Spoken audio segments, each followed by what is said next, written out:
You truly think the borders will hold you, Ophelia? Cassian's voice wasn't a shout. It was the grinding of stone against stone, heavy with the terrifying promise of silence. Ophelia didn't turn. She clutched the rough, coarse wool of her travel cloak, her knuckles white, refusing to let him see the tremor that threatened to break her composure. "The borders are the least of my concerns, my king," she whispered, her voice fragile yet steady as winter ice. "She is carrying my heir, Ophelia. Do you imagine I will let you vanish while the court prepares for a coronation?" She finally faced him, her eyes wide, haunted by the ghost of the woman who had once believed his promises. "I don't imagine, Cassian. I hope. There is a difference." She stepped into the dark. The castle of Ethelgard did not just stand. It loomed. It was a monolith of basalt and malice, perched on a jagged precipice that seemed to bite into the gray, roiling sky. Inside its walls, the air always tasted of cold stone and old secrets. Ophelia moved through the servants' corridor, her footsteps muted by the thick tapestry of shadows that draped the hallways. She was not a servant, though she wore their drab, homespun gray. She was, or had been, the heart of the court, the quiet melody in the king's brutal symphony. Now, she was merely a ghost in her own home. The news had reached her 3 days ago, delivered not by a herald, but by the devastating sight of Lady Isolde, the daughter of a rival duke, walking the gardens with her hand resting proudly upon her stomach. A swell of fabric, a secret made visible. The court had practically vibrated with the gossip. The king's heir, the future secured. And in that moment, the vision of the life Ophelia had built with Cassian, a life constructed of whispered promises in the library and stolen glances during state dinners, shattered like glass on a hearthstone. She realized then that she had been a diversion, a beautiful ornament, while the king's true ambitions were forged elsewhere. Ophelia reached the postern gate, her heart hammering a frantic rhythm against her ribs. She paused, pulling a small silver locket from beneath her collar. It was the only thing she had left of her father's estate. A place burned to the ground by Cassian's own banners before he had graciously taken her under his protection. The irony was a jagged blade in her gut. She had been living in the den of the wolf who had devoured her past. A guard stood at the gate, his armor catching the dull moonlight. He was young, a boy who had likely never seen blood spilled in earnest. Ophelia tightened her grip on her cloak. She knew his name, Ewan. He had often shared his meager rations with the castle cats. He was kind. Kindness was a weakness in Ethelgard, and it was her only hope. "Lady Ophelia?" Ewan's voice cracked. He recognized her, despite the disguise. He looked behind him, his eyes wide with fear. "You shouldn't be here. The king, he has posted watchers at every gate. He's looking for everyone who was in the western wing tonight." "He isn't looking for everyone, Ewan," she said, her voice dropping to a low, urgent murmur. She stepped closer, invading his space just enough to command his focus. "He's looking for me. And if he finds me, he will destroy everything I touch, including you for letting me pass." The boy paled. "He'll have my head. If you let me stay, he will have your soul," Ophelia countered, leaning into the lie with a conviction she didn't feel. "Which do you value more?" She didn't wait for his answer. She reached into her pocket and pulled out a heavy gold signet ring, a token Cassian had given her during the first winter, a symbol of his favor that she had kept in secret. She pressed it into Ewan's palm. "Take this to the market in the valley. Sell it. Get out of this kingdom. Do not come back." Ewan looked at the gold, then at her. He saw the terror in her eyes, the same terror he felt whenever the king walked the halls. He stepped aside, his hand trembling as he unlatched the heavy iron bolt. The sound of the gate groaning open was the loudest noise Ophelia had ever heard.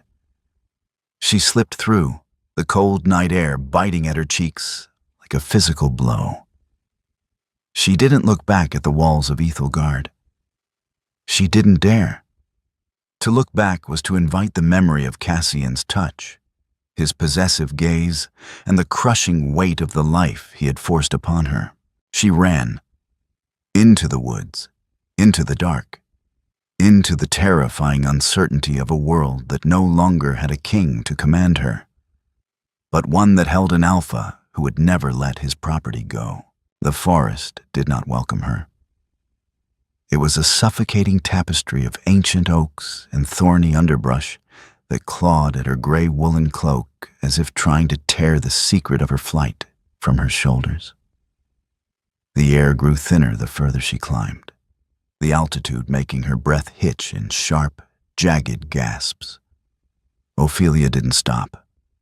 Her boots, thin-soled and unsuited for the mountain terrain, were already soaking through with the icy slush of early spring. She wasn't merely running away. She was unspooling. Every step took her further from the woman she had been in the palace, the one who measured her worth by the curve of Cassian's smile, the one who believed that silence was a virtue in a court of vipers. She found refuge in a hollowed-out tree trunk, a rotted titan of the woods that smelled of damp earth and decay. It was small, tight, and suffocating.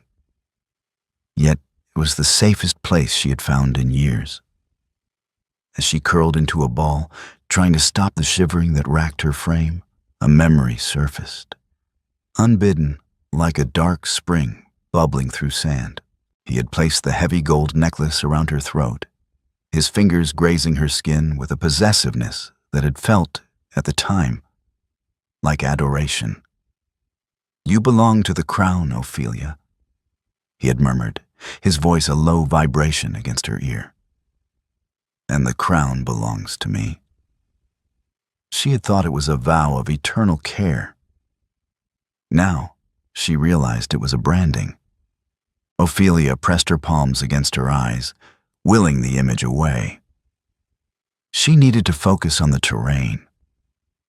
She was heading toward the border of Oakhaven, a neutral territory that paid no tribute to Ethelgard.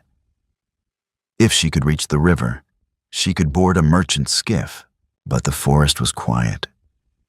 Too quiet. In the distance, the rhythmic, heavy thud of a horse's gallop broke the silence. It wasn't the frantic trot of a rider in haste, but the methodical, predatory pace of someone who knew exactly where they were going. Cassian, he wasn't searching. He was tracking. She had made a mistake. She had been so focused on getting out of the palace that she hadn't considered the way he studied her. He knew how she walked when she was afraid. He knew that she always favored the high ground, even when it was harder to climb, because she needed to see the horizon. She had been predictable. A snap of a twig echoed nearby. Ophelia froze, her heart hammering against her ribs like a trapped bird. She held her breath until her lungs burned. Through the gaps in the wood, she saw a flicker of torchlight. It was one of the king's hounds, a soldier clad in the obsidian armor of the elite guard.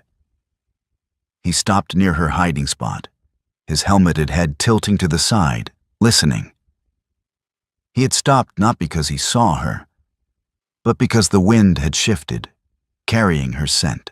He's hunting with men, she realized, her pulse spiking. He's not even coming for me himself yet. He's letting his dogs tire me out. She didn't dare move. She watched as the guard reached into his belt and pulled out a small, jagged piece of metal. A broken piece of the locket she had left behind in the postern gate. He didn't just have orders. He had a trail. As the guard moved on, Ophelia realized the terrifying reality of her situation. She wasn't just running from a man. She was running from an institution. The entire kingdom was an extension of Cassian's will. To cross the border, she would need more than luck. She would need to become the very thing she had tried to leave behind. A creature as ruthless as the king himself. She crawled out of the hollow tree, her movements fluid and silent, the terror in her gut hardening into a cold, sharp resolve. She had to lead them away from the road. She had to lure them into the treacherous marshes of the Blackwater. If she couldn't outrun them, she would have to break them. The Blackwater marshes were not a place where men went to live. They were a place where the kingdom discarded its sins. The air here was heavy, thick with the scent of rotting vegetation and stagnant water. A stark contrast to the crisp, pine-scented needles of the highland forest. Ophelia's lungs burned, not just from the exertion of her flight, but from the noxious miasma rising from the earth. She waded into the muck, the water rising past her ankles, then her knees, pulling at her boots like the grasping hands of the dead. She remembered her father's warnings about the Blackwater. The land is as treacherous as a politician's smile, Ophelia. It looks solid, but beneath the surface, it swallows everything whole. He had been right. It was the perfect place to bury a secret. Or as she intended, a hunter. Behind her, the sounds of the pursuit grew louder. The rhythmic clatter of armor against leather, the splashing of horses slowing as they reached the soft, treacherous bank. They were close. Too close. She could hear the rough, gravelly voice of the captain of the hounds, a man known only as Kalen. She's heading for the mire. Kalen barked, his voice echoing over the reeds. Dismount. If you ride into the deep, you'll lose your mounts. We hunt on foot. Ophelia crouched behind a dense thicket of black willow, her breath ragged. She wasn't merely hiding. She was waiting. Her fingers brushed against a heavy, jagged rock she had pulled from the bank. It wasn't a weapon for war, but in the soft, unstable terrain of the marsh, weight was the enemy. She watched through a gap in the foliage as 3 figures emerged from the tree line. They were draped in the heavy, dark cloaks of the King's Guard, their faces obscured by the shadow of their helmets. They were elite, disciplined, and utterly relentless. She took a breath, forcing her heart to slow. Think like him, she told herself. The thought of Cassian invading her mind like a poison. How would he hunt me? He would rely on his strength. He would rely on the certainty that his prey was weaker, slower, and paralyzed by fear. She let out a sharp, piercing whistle, the sound of a distressed bird, and then splashed heavily into the water to her left, making sure they would hear the disruption. There, a voice shouted.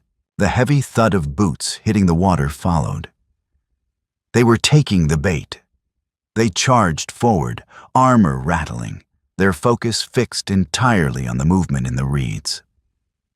They didn't see her. They didn't see the way she had intentionally skirted the edge of the deeper silt pits, leaving a trail that looked like a hasty, panicked flight. As the guards surged toward the sound she had fabricated, Ophelia slipped silently into the water on the opposite side. She moved with a liquid grace she hadn't known she possessed, her body reacting to the terrain with a survivalist's instinct. She reached the first of the guards, a soldier who had fallen slightly behind the others. He didn't hear her until it was too late. Ophelia didn't hesitate. She didn't offer a warning or a plea. She shoved him with every ounce of strength she possessed. A sudden, violent burst of force aimed at his center of gravity as he stepped onto a patch of deceptive, shimmering silt. He didn't sink immediately, but the instability sent him flailing. His arms windmilled, his armor clanking loudly, and he tipped backward.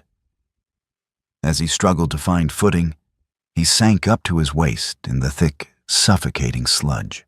"Help!" he gurgled, the sound quickly silenced as the silt pulled him deeper. The other two guards stopped, their heads whipping around.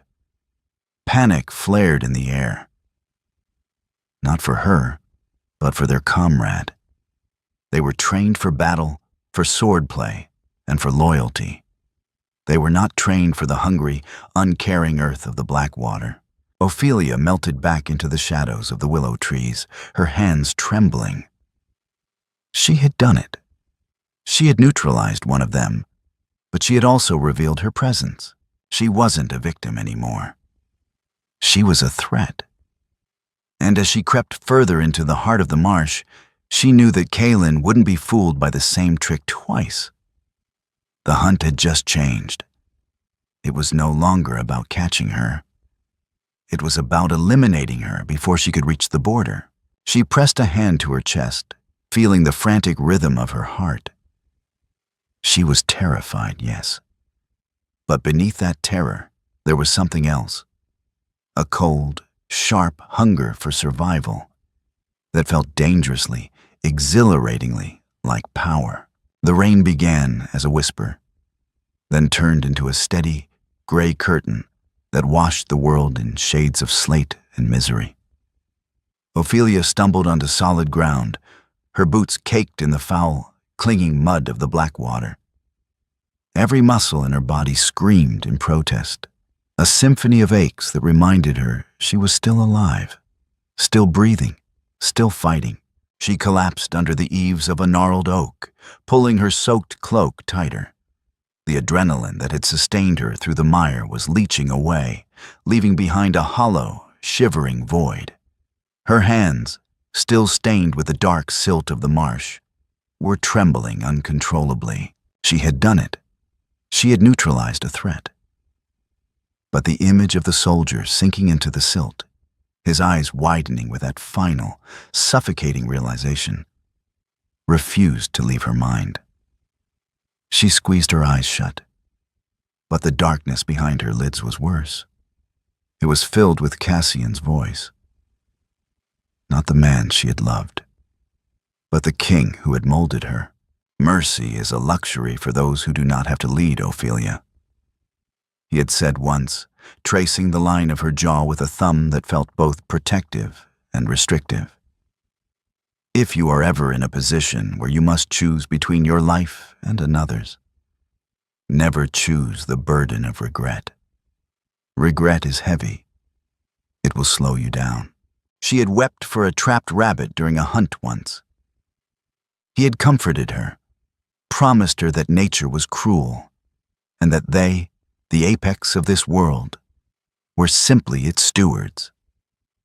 How easily he had twisted her empathy into a cage, making her believe that her softness was a weakness she needed him to buffer.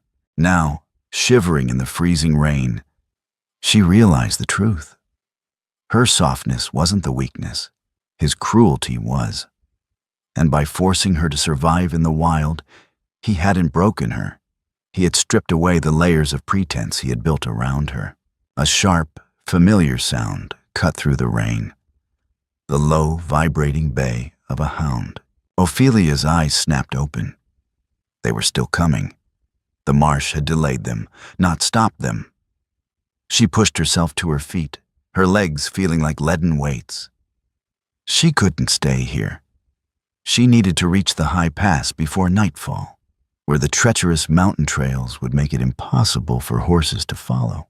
As she forced herself to move, she caught a reflection of herself in a puddle. She looked like a stranger. The delicate, court-bred lady was gone.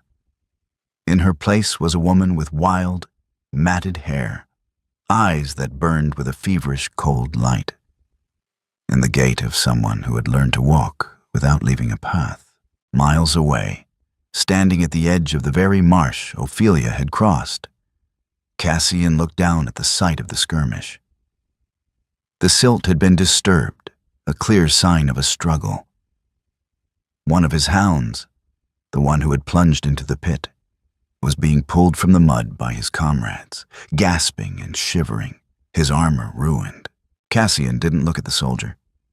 His gaze was fixed on the reeds where Ophelia had hidden. He knelt, his gloved fingers brushing against a patch of broken willow branches. He could smell her, damp wool, pine, and the sharp, metallic tang of fear. But there was something else, too. Something he hadn't expected. He picked up a small, smooth river stone she had dropped. It was marked with a crude, jagged scratch, a symbol he recognized. It was a hunting mark, one he had taught her when they had played at games of skill in the summer gardens. He stood, a slow, dangerous smile touching his lips. It wasn't the smile of a spurned lover. It was the look of a strategist who had realized his opponent had finally learned the rules of the board. "She's not running away," he murmured, his voice barely audible over the wind. "My king?" Kaelin approached, his armor rattling. Cassian turned, his eyes dark and unreadable. "She is leading us. She knows this terrain better than she lets on." Or perhaps, he paused, glancing back at the path she had taken. "She is finally becoming the woman I always knew she could be." He didn't sound angry. He sounded proud. And that, to Ophelia, would have been the most terrifying realization of all. The game had changed. He wasn't just hunting a traitor anymore. He was chasing a ghost of himself, a reflection of his own ambition. And he found the pursuit intoxicating. "Continue the chase," Cassian commanded, his voice sharp as a blade. "But do not kill her. I want to see how far she can go before she realizes that the only place she can truly hide is in my arms." The world had narrowed to the rhythm of her own labored breath, a ragged whistling sound that tore through the frigid silence of the mountain pass. The high pass was not merely a geographic location. It was a vertical tomb waiting to claim the unprepared. Ophelia's fingers, numbed by the frost, clawed at the jagged granite, seeking purchase where there was none. Every muscle in her body felt as though it had been flayed and reassembled by a novice butcher. She was no longer Ophelia, the ornament of Ethelgard.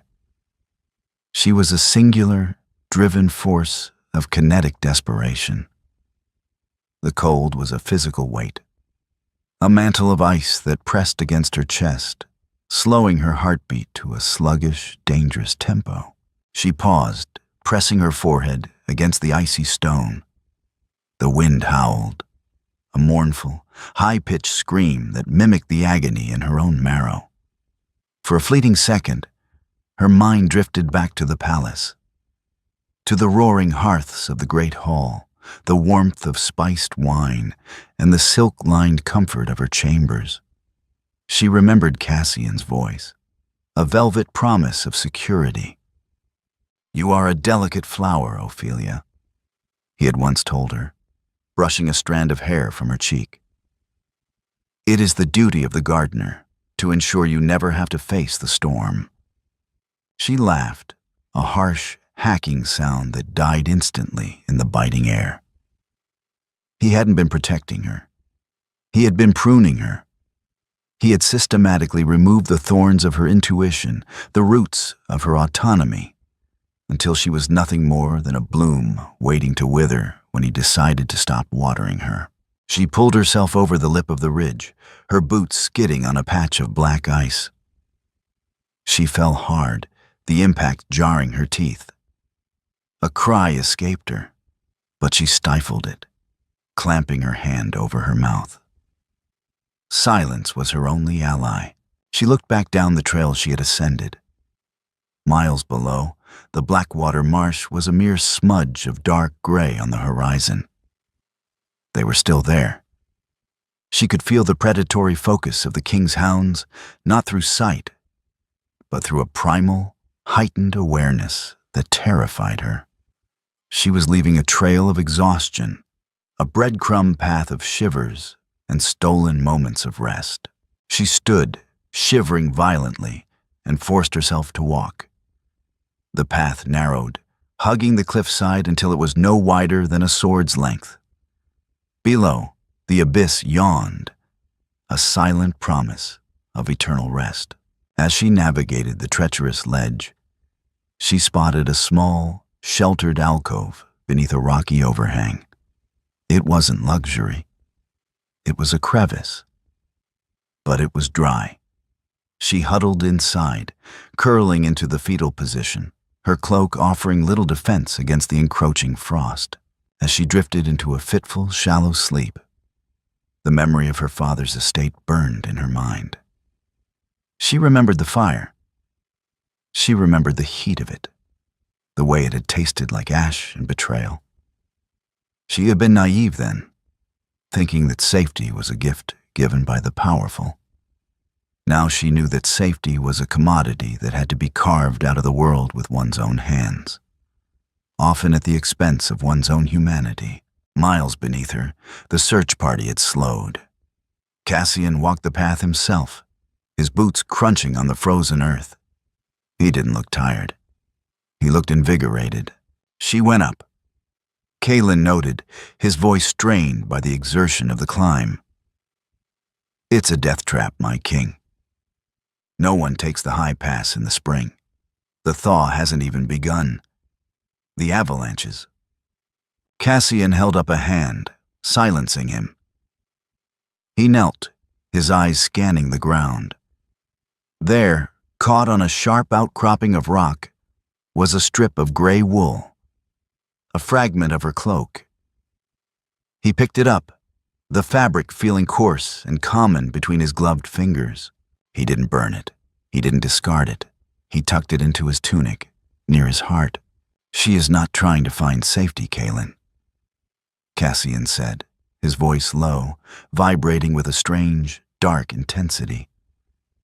"She is trying to transcend her own limits. She knows the danger. She knows the risk of the avalanche." "Then she is committing suicide," Kalen countered. Cassian looked up toward the towering, snow-dusted peaks.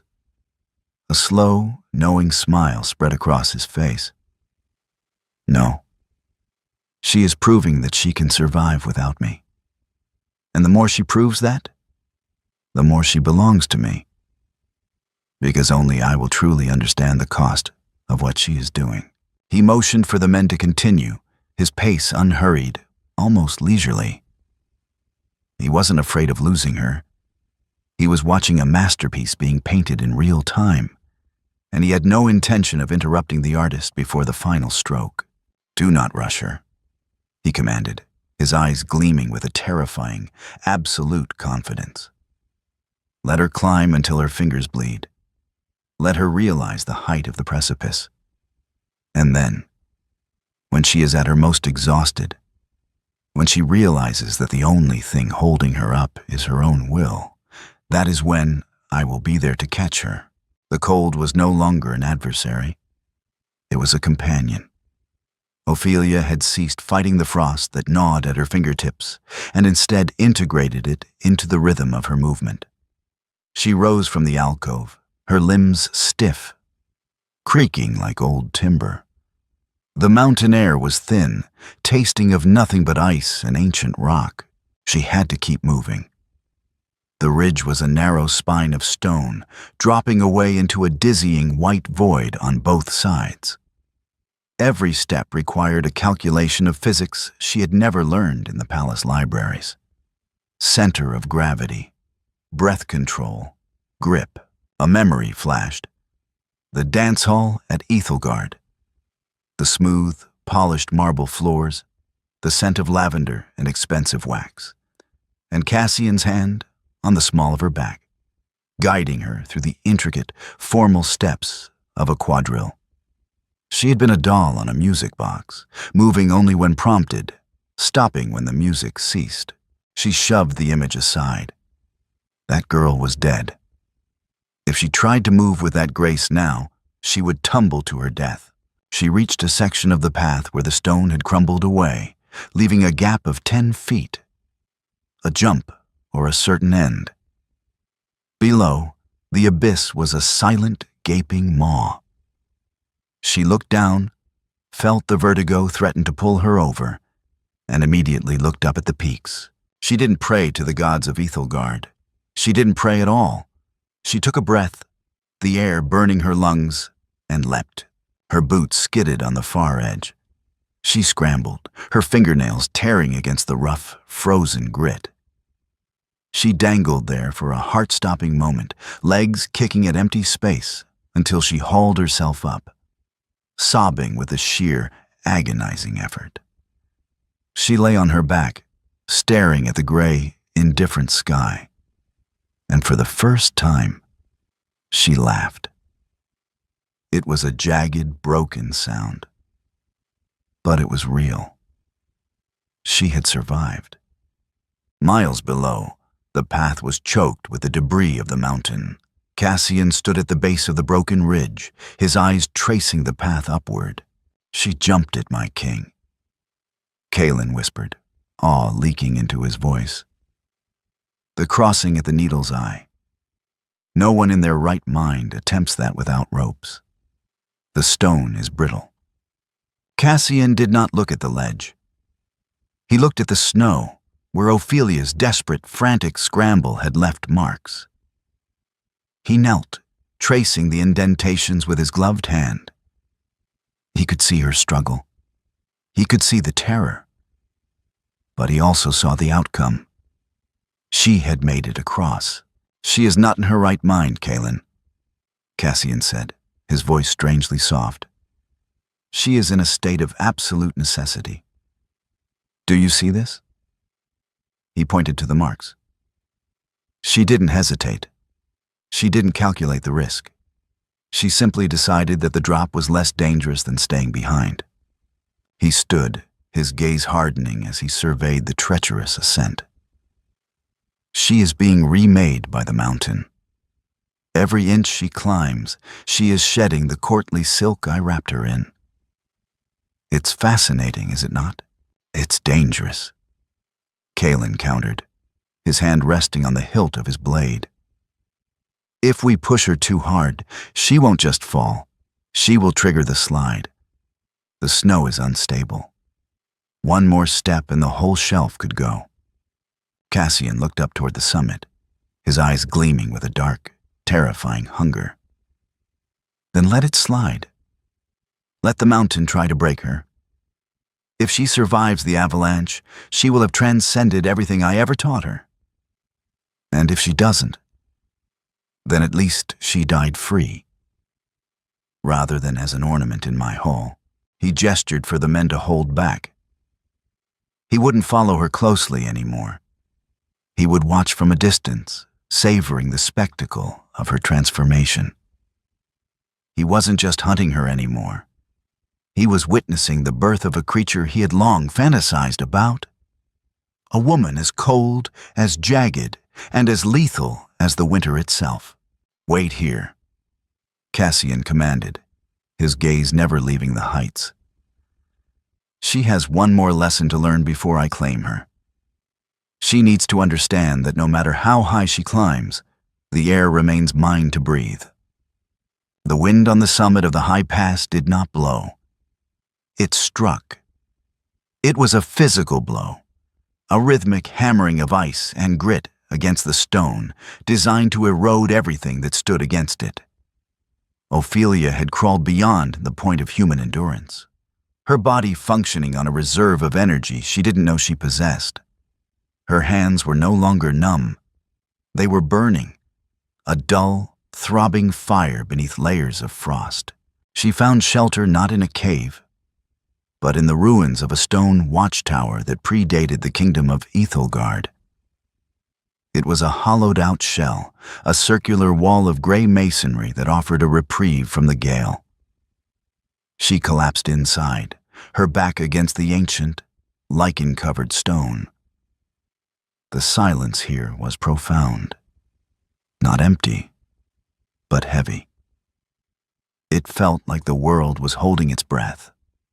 Ophelia closed her eyes, and for the first time in days, The voice of the king was absent. The phantom rhythm of the quadrille, the scent of lavender and wax, the suffocating warmth of the palace, it was all gone, scoured away by the relentless air. She opened her eyes and looked at her hands. They were raw, bleeding, and trembling, but they were hers. They belonged to no one. She realized, with a sudden, jagged clarity, that the terrifying thing about her freedom wasn't the danger. It was the weight of it. There was no one to blame for her next step, no one to thank for her survival, and no one to hold her when the night grew too cold.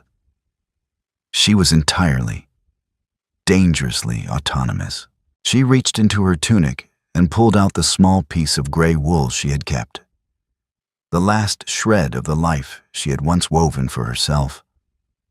She looked at it for a long moment, then dropped it into the small pile of dry scrub she had gathered for a fire. She didn't light it. She just let the scrap sit there, a relic of a ghost. "I am not going back," she whispered. The sound was thin, swallowed by the stone walls, but it felt like a declaration of war. Miles down the trail, the mountain was less forgiving to the hunters. Cassian sat on a flat rock, his breathing heavy and ragged. For the first time in years, the iron-willed king looked exhausted. His armor, usually a symbol of invincibility, felt like a leaden coffin. His men were huddled nearby, their morale fracturing under the weight of the altitude and the unrelenting, hostile landscape. Kalen knelt beside him, checking the straps of his gauntlet. "We should turn back, my king. The air is too thin. Even the hounds are faltering. If we push further, we lose the men." Cassian didn't look at him. His eyes were fixed on the spire of the watchtower, a tiny, jagged tooth against the bruising purple of the evening sky. He was staring at the place where she had vanished from sight. "She is up there," Cassian said, his voice barely a rasp. "She is sitting in those ruins, Kalen. She is freezing. She is bleeding. And she is closer to the truth than she has ever been. She is dying." Kalen argued, his voice sharp with desperation. "She has no supplies, no fire. She will be a frozen statue by dawn." Cassian finally looked at him, and the dark hunger in his eyes had been replaced by a flickering shadow of doubt. It wasn't pity. It was a realization that he had underestimated the cost of the game. He had wanted her to be strong, yes, a worthy queen for a man who ruled with iron. But he had never intended for her to be gone. He stood, his knees cracking, his body protesting the cold. He looked at the mountain, and for the first time, he realized that it was not his subject. It was a wild, indifferent force that didn't care about his lineage or his power. "If she dies," Cassian said, his tone turning cold, "she dies as a free woman, but she will not die. She is too spiteful for that." He pointed upward, his hand shaking slightly, not from the cold, but from a surge of adrenaline. "We climb at first light. We do not stop. If the mountain wants to take her, it will have to fight me for her." He retreated to a small, silk-lined tent, but he did not sleep. He sat in the darkness, clutching the hilt of his sword, listening to the wind howl, a sound that, for the first time, reminded him of her scream.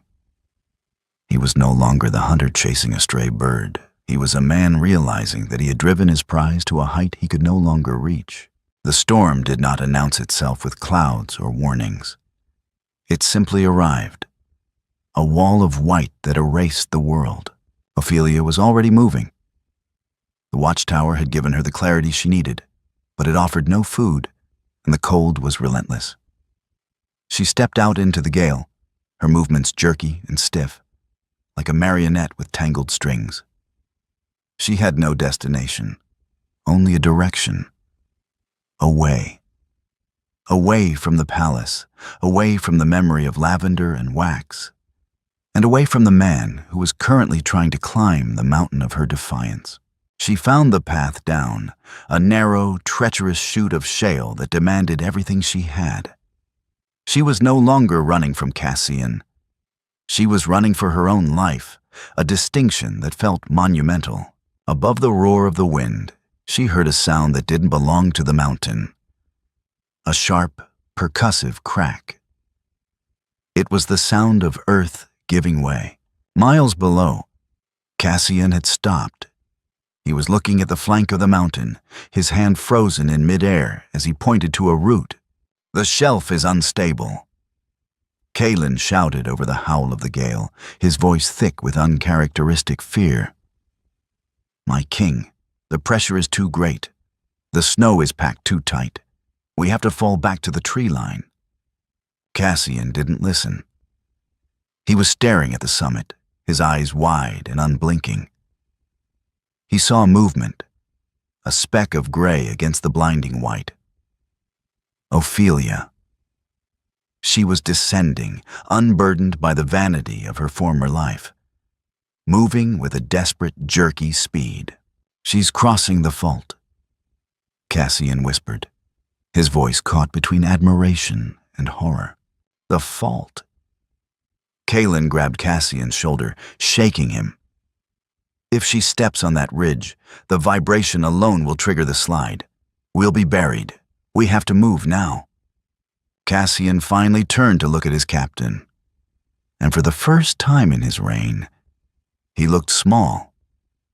The Alpha, the man who commanded the tides of war and the flow of court politics, was suddenly confronted with a power he could not coerce.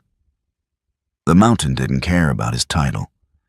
It didn't care about his lineage. It didn't care about his heir. "If she dies," Cassian said, his voice flat, "then it was her choice." "She isn't choosing to die," Kaelin roared, shoving him. "She's trying to survive. You are the one who is killing her." The truth hit Cassian like a physical blow to the chest. He looked back at the mountain. The sky was bruising, purple and black, and the air was thick with the scent of ozone and impending destruction. He saw the shift, a tremor in the snowpack. The avalanche didn't start with a roar. It started with a whisper of shifting ice, followed by a sudden, terrifying groan of the mountain itself. Then, the world began to move. Cassian watched, paralyzed, as the ledge where Ophelia had been standing simply vanished. It poured downward, a massive, grinding river of white and gray, devouring everything in its path. "She's gone," Kaelin breathed, backing away. Cassian didn't back away. He stood rooted to the spot, his hand reaching out as if he could catch the slide with his bare fingers. The sound was deafening, a roar that drowned out his thoughts, his ambitions, and the cold, hard logic of his rule. He watched the massive tide of debris rush toward the valley, covering the path he had intended to follow. He didn't see a victory. He didn't see a test passed. He saw a void. He fell to his knees, his armor scraping against the rock. The silence that followed the avalanche was more terrifying than the roar. It was the silence of a kingdom without a queen, a life without a center. "Search," he commanded, his voice sounding brittle and hollow. "Find her." But even as he spoke, he knew the futility of it. He had wanted to break her to his will, to mold her into the perfect partner for his ironclad rule. In doing so, he had triggered the very thing he claimed to despise, a force of nature that refused to be contained. He looked at his own hands, the hands that had held the power to grant favors and execute treason, and he saw only the emptiness of his own creation. He had wanted an equal, but he had feared the strength required to stand beside him. Now he feared that he had simply destroyed the only person who had ever truly seen him. The Shattered Crown title refers to the cracks in his own identity. He is no longer the invincible king, but a man who has lost his purpose to the very wild he sought to conquer. I hope this chapter effectively dismantles Cassian's ego. The weight of the avalanche, both physical and metaphorical, leaves him in a very vulnerable place. Let me know when you are ready to conclude the story with the final chapter. The silence after the slide was absolute. The mountain, having claimed the ledge, seemed to fall back into a state of indifference.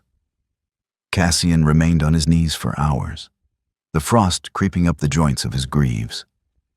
His men had formed a perimeter, their eyes cast downward, fearful of interrupting the king's descent into a madness that was as quiet as the snow.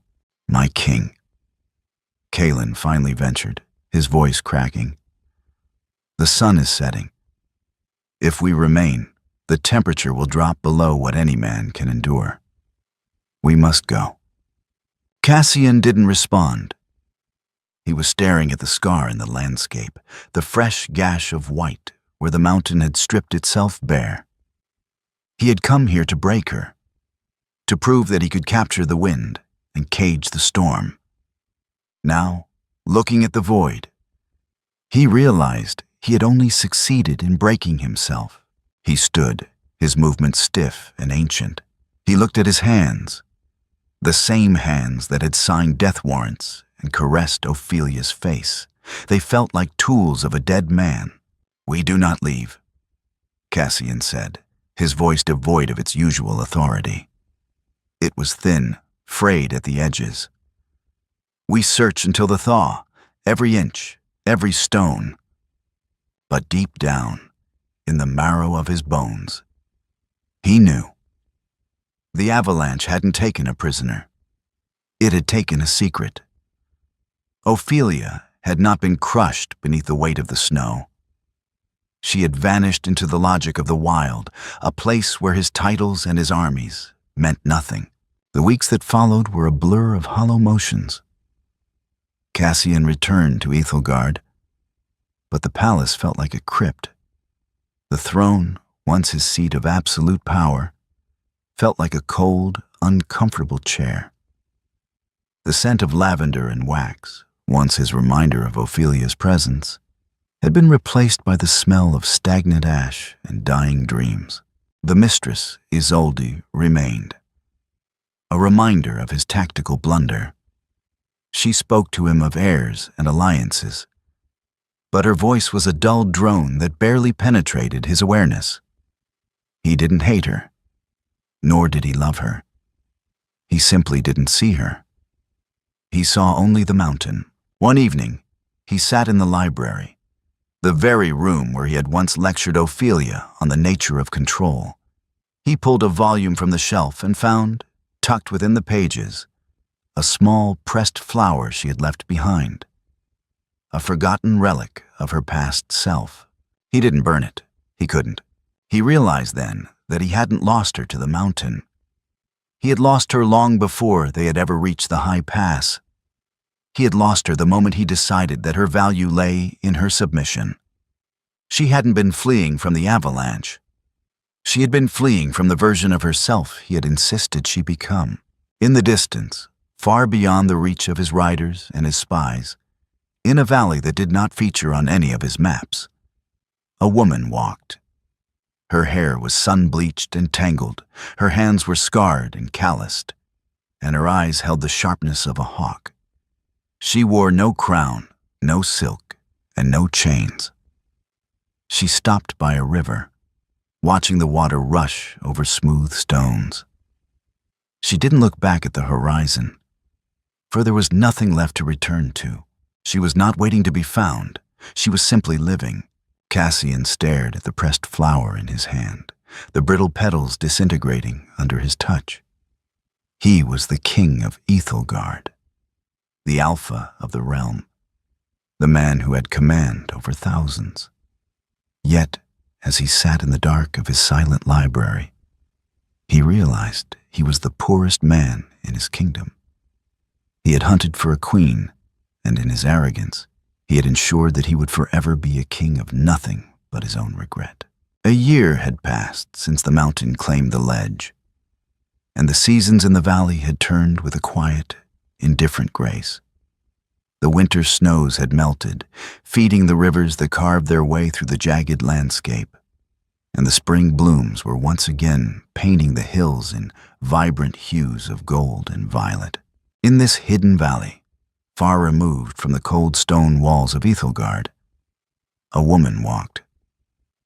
Her steps were sure, her body lean and hardened by the labor of her own survival. She paused by the river, her hair caught in the breeze, the sun-bleached strands loose and wild.